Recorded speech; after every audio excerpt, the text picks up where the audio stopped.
ютубтағы ақшаны Каспий Голдқа қалай аударамыз? Мен сіздерге қазір жақсылап түсіндіремін, до конца тыңдаңыздар. Жалпы ақшаның барлығы Google AdSense'те жиналып тұрады. Сіз монетизация қосқан кезде автоматты түрде Google AdSense өзі жалғанады, соған ақшаларыңыз түсіп отырады.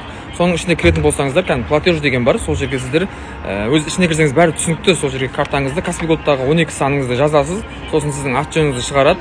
И ақша негізгі уақыты әр айдың 21 мен 25 аралығы түсіп отыру керек.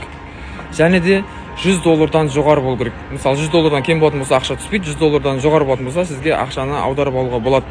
Және тағы да айта кететін нәрсе, мысалы, айдың бір басына қарай, мысалы, ортасына қарай, 10-на, 5-не қарай примерно алатын болсаңыз, ішіндегі ақша $100 мыңнан 200 мың теңге ішінде жатыр деп ойлайық та.